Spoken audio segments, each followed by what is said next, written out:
আশা কৰিছিলোঁ 26 তাৰিখে আপুনি যাব বুলি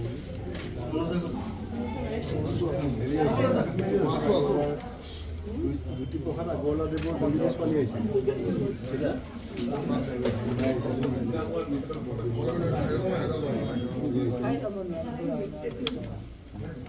আপোনাৰ মই আহিছিলোঁ মাতিবলৈ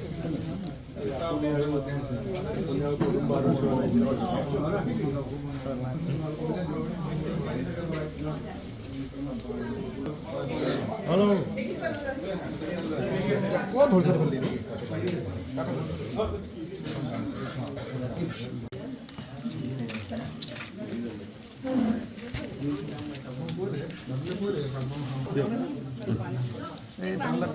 পালি বটৰ বাইদেউ হ'ব হ'ব ঠিক আছে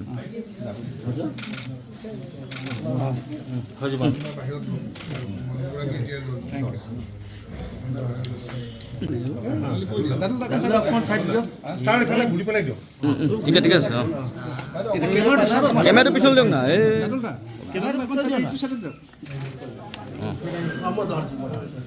এইটো ৰাখিব দিয়ক ঘূৰি দিয়ক হ'ব ঠিক আছে ঘূৰি দিয়ক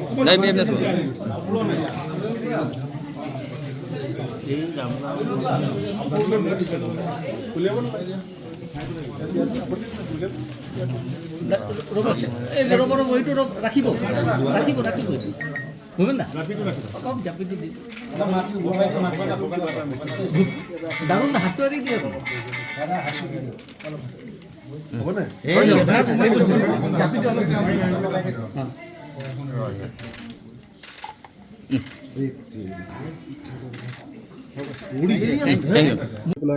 মোৰ লগতে ঘূৰি ফুৰিছিলে মই দুইগৰাকী আমাৰ কবিলাল উপাধ্যায় ডাঙৰীয়াৰ উত্তৰাধিকাৰী হিচাপে আজি আমি প্ৰদেশ কংগ্ৰেছৰ ফালৰ পৰা গোলাম গামোচা শৰাই চেলেং চাদৰ আৰু জাপিৰে লগতে বাইদেউক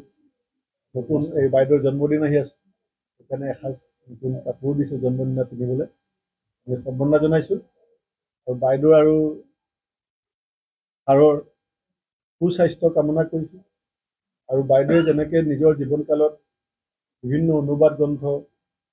অধ্যাপনা আৰু কেইবাখনো কিতাপ লিখি মোৰ নতুন চামৰ মাজত নিজৰ এটা পৰিচয় আছে অসম গোৰ্খা সন্মিলন মই গোটেই ভাৰতজুৰি যিটো নেপালী সকলৰ এটা জাতীয় সংগঠন আছে